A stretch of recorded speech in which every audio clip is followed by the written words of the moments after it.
I guess I should start off with everything that I like about the game, and then I'll get into some of the negatives. This this game has held up surprisingly well over the years. This game came out in 2000, so it's like 17 years old. Now the game is very similar to GoldenEye or Perfect Dark, but in my opinion, this game is a lot better than those games.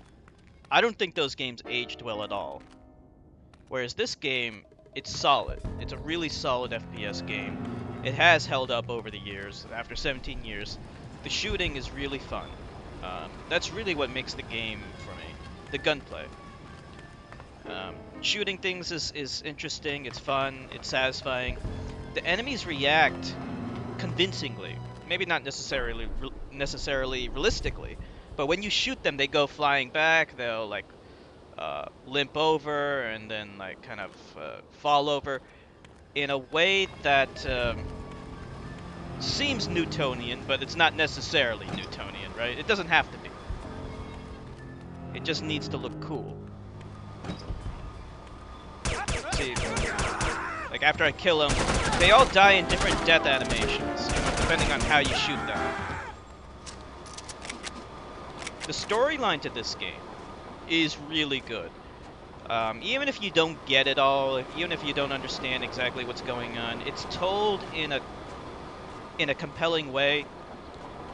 The voice acting is really good. It's top-notch. I think all the voice actors did a great job. Even if the accents aren't authentic, they don't need to be. What matters is that the game is funny as hell. This is one of the funniest games I've played. I mean,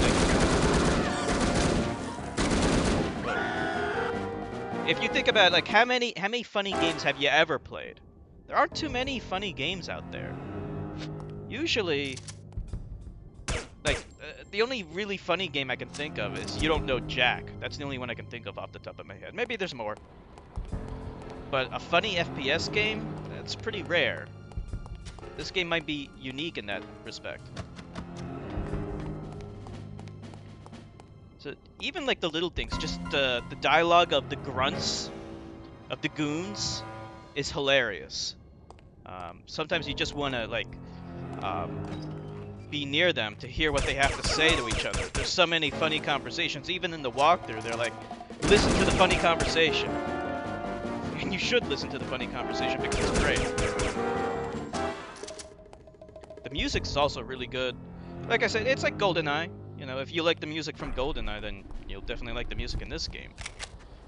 It's also worth pointing out that the protagonist in this game is a female, during a time when there weren't a lot of female protagonists in video games at all.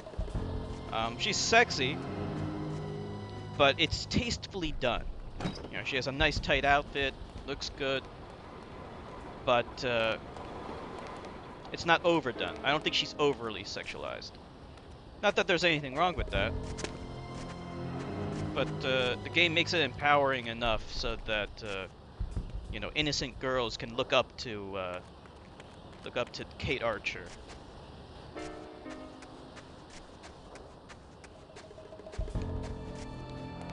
The graphics, I think, hold up pretty well. You know, if you look at the textures, I mean, for 2000, this game looked good, right? Pretty solid. The bright areas, the outdoor areas, it reminds me so much of Hitman. And that's a good thing. Some areas, though, are dark, kind of like here. These colder areas. Also, a lot of the levels take place at night, so it's kind of unfortunate. I believe this uses the LitTech engine. I think they could have had more vibrant levels rather than all these dull nighttime levels, which really, you know, it does the engine a disservice, which is too bad because the game can look really good sometimes when it's all bright and colorful out. Has real world locales and, you know, looks great. Alright, so on to the negatives. The stealth in this game is not so good. If you were to compare it to Metal Gear Solid, there are too many damn security cameras, which make stealthing through it a hassle. Now, Metal Gear Solid did have security cameras, but it did it in a way that there were ways around it. There were countermeasures. You had chaff grenades, which could disable the security cameras. You had a mini-map, which showed the what the security cameras were looking at, and it showed their field of view right on the map, right? So it wasn't a problem. In this game, it is a problem. There aren't a lot of ways to handle them. There's only the gadgets. You know, you can pick up a gadget and then put it right on top of it, but in order to put it on top of it, you know, it just puts like a little gadget on the camera to cover it up. But you have to be right up next to it in order to use it, which makes it kind of useless. Speaking of the gadgets, I think this inventory system is terrible. I mean, look at how I have to cycle through the inventory. It cycles through the weapons too. What's the point of that? I can already cycle through the weapons using the number keys. So there's no reason for why I should have to cycle through them using just one button. As far as I know, there's only one button. It only goes forward, it doesn't go backward. There might be a way to go backward, I don't know. I would have to look at the controls.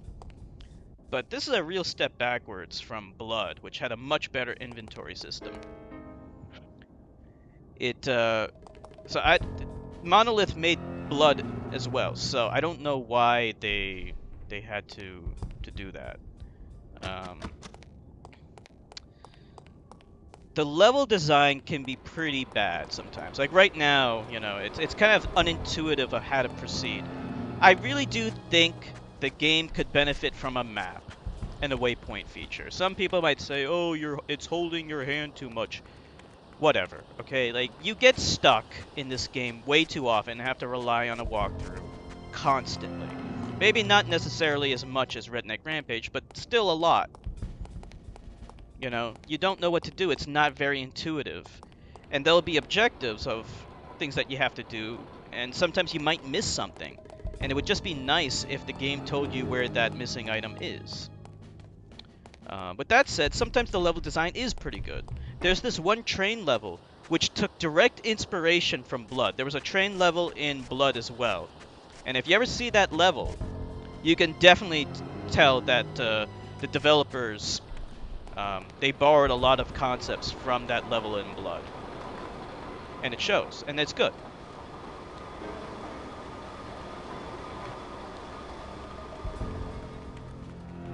I should mention the technical issues. A lot of what I've been saying, you know, assumes that there aren't any technical issues, but there are technical issues. There's an audio glitch that's annoying. The game does crash randomly sometimes.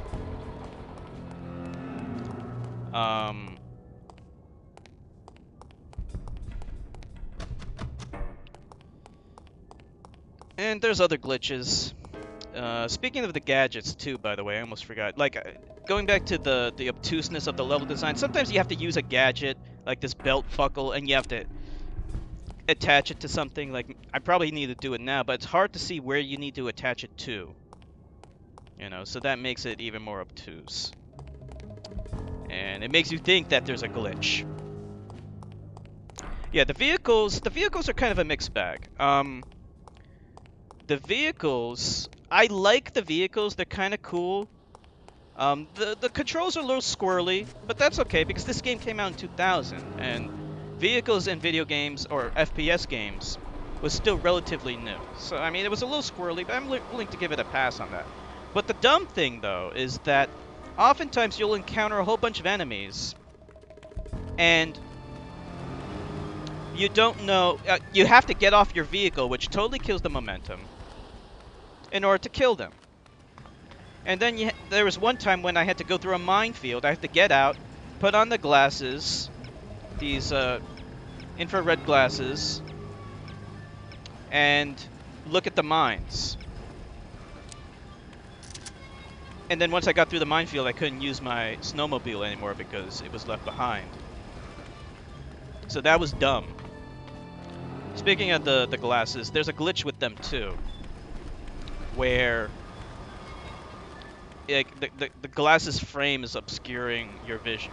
Yeah. Again, some technical issues. This is the fully patched version, by the way, the Game of the Year edition. And even after the patches, all the official patches, there's still glitches. Not entirely sure why.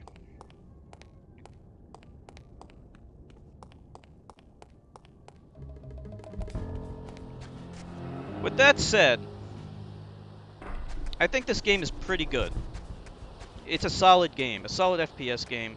I do think it holds up well even today. People should give it a shot. It has a multiplayer. Unfortunately, I can't comment on it because I haven't played it. But I can imagine that it's a lot of fun too.